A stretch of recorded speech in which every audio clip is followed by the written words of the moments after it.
नमस्कार साथियों, Excel study point की ओर से मैं अनु गोदियाल आप सभी का हार्दिक स्वागत करता हूं। तो जी हाँ दोस्तों, आज यानी कि 17 मई वर्ष 2024 से जुड़ी हुई जो अहम खबरें हैं उन पर हम लोग बात करने वाले हैं। सबसे पहले आज के दिन यानी कि 17 मई के सिग्निफिकेंस के बारे में आपको जानकारी प्रदान कर दूँ। आज ही के दिन पूरे विश्व भर में वर्ल्ड टेलीकम्युनिकेशंस डे के रूप में यानी कि वैश्विक संचार दिवस के रूप में, साथ में भारत देश के भीतर नेशनल इंडेंजर्ड स्पीसीज डे के रूप में और भारत देश के ही भीतर नेशनल मशरूम हंटिंग डे के रूप में सेलिब्रेट किया जाता है। और अब यदि हम लोग आगे बढ़ते हुए सीरीज़ में बात करें कि आज के पहले प्रश्न के ऊपर, तो हाल ही में एशियाई टेम्पोलिन जिम्नास्टिक चैंपियनशिप में रजत पदक किसने जीता है? ऑप्शन हैं दीपा करमारकर, कल्पना देवनाथ, सृष्टि खंडागले या फिर ऋचा दिवेकर। तो इसका जो राइट आंसर आता है दोस्तों वो आता है ऑप्शन नंबर सी, यानी कि हाल में सृष्टि खंडागले जो हैं इनके द्वारा एशियाई ट्रैम्पोलिन जिम्नास्टिक चैंपियनशिप में भारत देश को रजत पदक दिलाया गया है और ये ऐसा करने वाली भारत की पहली महिला बन चुकी हैं। आपको मैं बता दूं कि भारतीय जिम्नास्टिक सृष्टि खंडागले ने जो है अभी हाल में हांगकांग चाइना में जो आयोजित हुई है, हांगकांग चाइना जो है चीन में आयोजित एशियाई ट्रैम्पोलिन जिम्नास्टिक चैंपियनशिप में रजत पदक दिलाकर भारत के लिए एक नया इतिहास जो है दर्ज किया है, अपना नाम इन इतिहास के पन्नों में दर्ज किया है।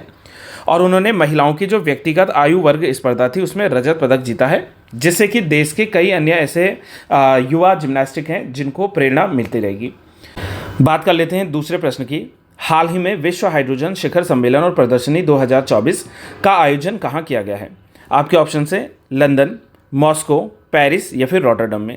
तो मैं आपको बता दूं, वर्ष 2024 में विश्व हाइड्रोजन शिखर सम्मेलन का जो अपना मंडप तैयार किया गया है वो नीदरलैंड के रॉटरडम में तैयार किया गया है। तो इसका जो राइट आंसर आता है दोस्तों वो आता है ऑप्शन नंबर 4, यानी कि जो रॉटरडम है, रॉटरडम में इसका आयोजन हुआ है।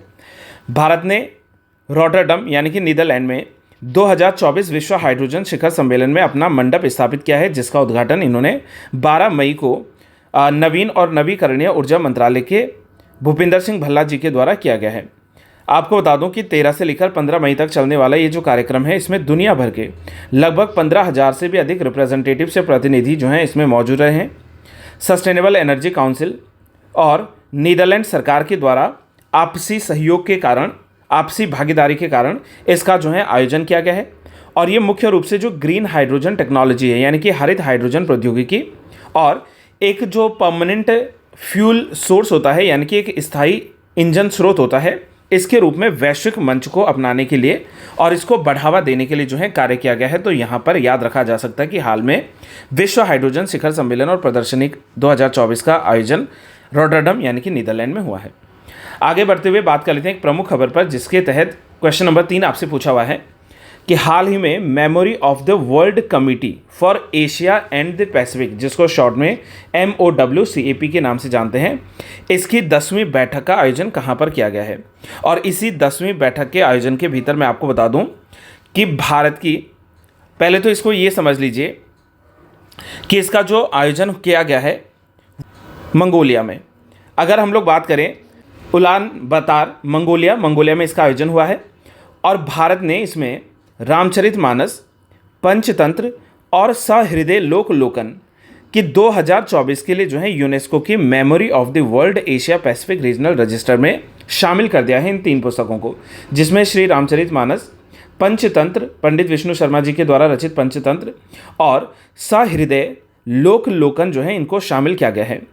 अगर हम लोग बात करें तो इसके भीतर जो है वंशावली, साहित्य और विज्ञान में उपलब्धियों को मान्यता देते हुए समिति का निर्णय जो है इसके भीतर MOWCAP की 10वीं आम बैठक में किया गया है, अर्थात memory of the world committee for Asia and the Pacific जो है इसकी 10वीं जो बैठक हुई है उसमें इसका निर्णय लिया गया है। और ये बैठक जो है ये उलान बातर मंगोलिया में मंगोलियाई सरकार और यूनेस्को के द्वारा आयोजित की गई हैं, जिसमें 38 सदस्य राज्यों के प्रतिनिधि शामिल रहे हैं और लगभग इसमें जो है 40 पर्यवेक्षक जो देश हैं वो भी इसके भीतर शामिल रहे हैं। तो इसमें जो है ये निर्णय लिया गया है जहाँ पर इन 3 पुस्तकों को एशिया पैसिफिक रीजनल रजिस्टर में शामिल किया जा चुका है। आगे बढ़ते हुए बात कर लेते हैं आज के चौथे प्रश्न की, जिसके तहत centre for world university ranking 2024 में भारत के शैक्षणिक संस्थानों में कौन सा जो है शीर्ष पर रहा है? आपके ऑप्शन हैं IIM Hyderabad, IIT Bombay, IIT Roorkee या फिर IIT मद्रास। इसका जो राइट आंसर आता है दोस्तों वो आता है IIM अहमदाबाद, यानी कि हाल में जो है बात करें तो centre for world university ranking, जिसको CWUR के नाम से शॉर्ट में जानते हैं, इसने IIM अहमदाबाद को भारत के शैक्षणिक संस्थानों में जो है सबसे टॉप में माना है। हालांकि अगर हम लोग लिस्ट की बात करें तो पूरे जो 2000 विद्यालयों का, आपको मैं बता दूं कि यहाँ पर जो CWUR है, यानी कि हम लोगों ने बात की है centre for the world university ranking, इनके द्वारा पूरे विश्व स्तर पर 2000 यूनिवर्सिटीज़ को चयनित किया जाता है, जिसमें अगर हम लोग IIM अहमदाबाद की बात करें तो इसका जो रैंकिंग रहा है, भारत में तो पहला रैंकिंग है, लेकिन इन 2000 की लिस्ट में बात करें तो इसका जो स्थान रहा है वो रहा है 410वां। इसके बाद अगर हम लोग बात करें तो जो इंडियन इंस्टीट्यूट ऑफ साइंस है, यानी कि इंडियन इंस्टीट्यूट ऑफ साइंस जो है, इसको दूसरे स्थान पर भारत में रखा गया। मैं भारत की बात कर रहा हूँ दूसरे स्थान पर, अगर वैश्विक स्तर पर बात करें तो इसका जो है 5वां एक स्थान आया है, जिसमें मैंने आपसे बात की है इंडियन इंस्टीट्यूट फॉर साइंस की, इंडियन इंस्टीट्यूट फॉर साइंस। तो मतलब इस तरीके से हम लोग जान सकेंगे कि हाल में CWUR के द्वारा IIM अहमदाबाद को भारत के शैक्षणिक संस्थानों में शीर्ष में जो है यहाँ पर मान्यता दी गई है। यदि हम लोग बात करें तो IIM अहमदाबाद वैश्विक स्तर पर 410वें स्थान पर रहा है, जिसके बाद जो है हम लोग कह सकते हैं कि ये भारत के पहले स्थान पर है।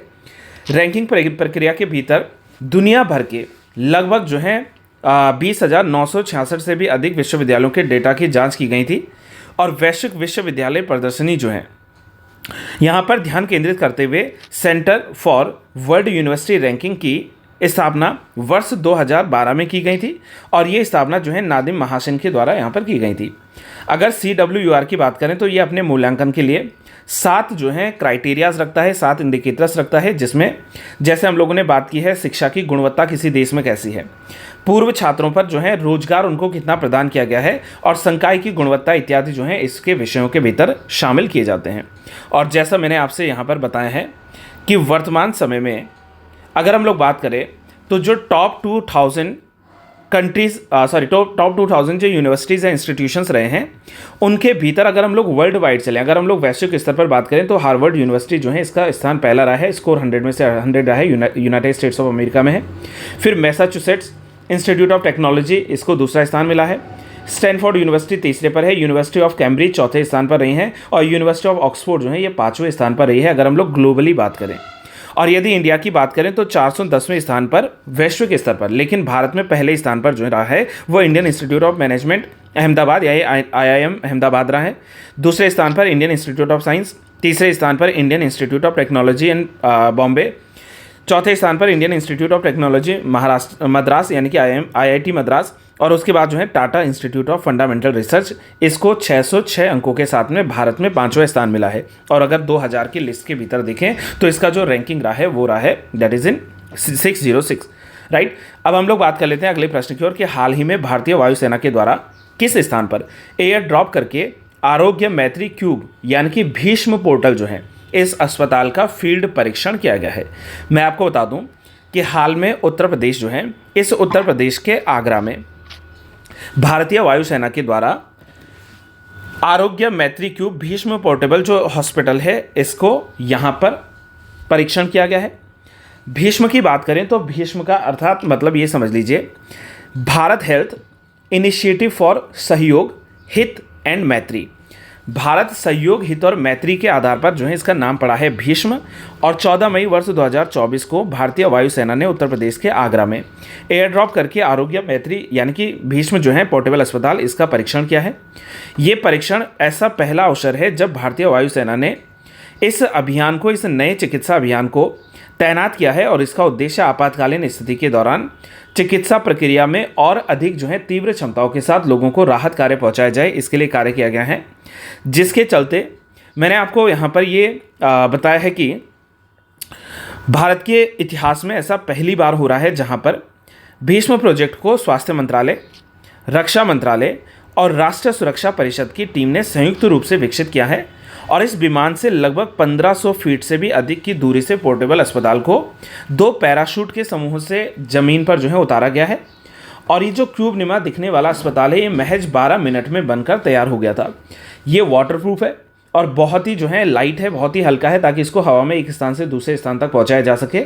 और इसमें एक ही समय में जो है लगभग 200 लोगों का इलाज भी किया जा सकता है, इसलिए देश का पहला स्वदेशी पोर्टेबल अस्पताल के रूप में अति महत्वपूर्ण माना गया है। बात करेंगे अगले प्रश्न की ओर। हाल ही में चर्चा में रहा साहुल क्या है? Your options are a supercontinent, a missile, a radar और an breed of an animal. देखो, अगर हम लोग बात करें तो हाल में जो चर्चा में रहा है, पुरातत्वविदों ने लगभग 70,000 साल पहले जो एशिया और ऑस्ट्रेलिया है इसके बीच में जो मानवों का आगमन होता था, आना जाना होता था, उसके मार्ग के रूप में जो है खोज की थी। और इसकी खोज हुई है एक सुपर कॉन्टिनेंट के रूप में। यानी कि आज से जो है लगभग बहुत वर्षों पहले की हम लोग बात करें, ठीक है, लगभग 70,000 वर्षों साल पहले जो है एशिया को ऑस्ट्रेलिया तक मानव प्रवास की सुविधा प्रदान करने वाला जो एक मार्ग था, इसका नाम यहाँ पर साहुल था। ये खोज जो है दुनिया भर में कई जो है अभी तक जितने भी ऐतिहासिक खोज हुए हैं उनकी सबसे प्रमुख खोजों में से एक माना गया है। साथ में अगर हम लोग बात करें तो साहुल सुपर कॉन्टिनेंट जो है ये पिछले हिमयुग के दौरान हिम नदी के कारण उजागर हुआ था, जिससे कि वैश्विक समुद्र का स्तर कम हो गया था। और ये भूभाग जो है वर्तमान में ऑस्ट्रेलिया और उत्तर प्रदेश के पापुआ न्यू गिनी और दक्षिण में जो तस्मानिया सी है, यानी कि जो साउथ की तरफ अगर आप ऑस्ट्रेलिया की देखेंगे, जो तस्मान सी है, इस तस्मान सी को जो है आपस में जोड़ता है। तो ये सुपर कॉन्टिनेंट के रूप में इसकी खोज हुई है। बात कर लेते हैं एक और प्रश्न की ओर। हाल ही में किसकी पुस्तक the hill of ancient man का विमोचन हुआ है? आपके ऑप्शन है रस्किन बॉन्ड, पुष्कर सिंह धामी जी, शैलेश मटियानी जी, अमिताभ कांत जी। राइट आंसर आप लोग जानते हैं, कुछ समय पहले मैंने आप लोगों के साथ साझा किया था कि जो साहित्य अकादमी फेलोशिप अवार्ड है वो भी रस्किन बॉन्ड जी को दिया गया है, सम्मानित इनको किया गया है। और इसी के कुछ समय बाद रस्किन बॉन्ड जी ने the hill of ancient man नामक जो पुस्तक है इसका भी विमोचन किया है। इन्होंने रस्किन बॉन्ड जी ने अपने जीवन पर आधारित जो पुस्तक है the hill of ancient man, the story of my life as a writer का विमोचन किया है। और इसका प्रकाशन जो है LF प्रकाशन के द्वारा किया गया है। इस पुस्तक को जो है इन्होंने प्रकाशित किया है।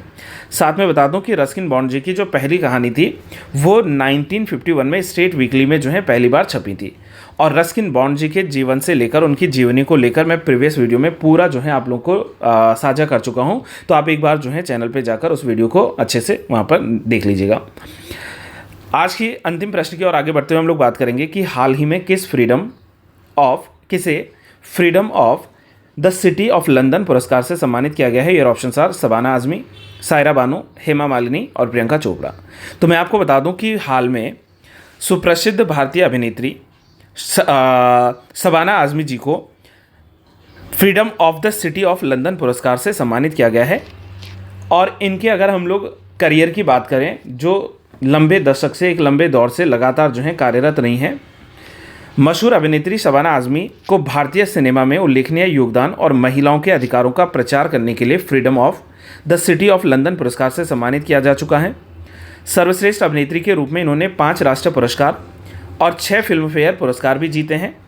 साथ में अगर हम लोग बात करें तो लंदन में आयोजित UK एशियन फिल्म महोत्सव में इनको ये सम्मान प्रदान किया गया था। और ये पुरस्कार जो है सार्वजनिक जीवन में उल्लेखनीय योगदान के लिए दिया जाने वाला एक सम्मान होता है।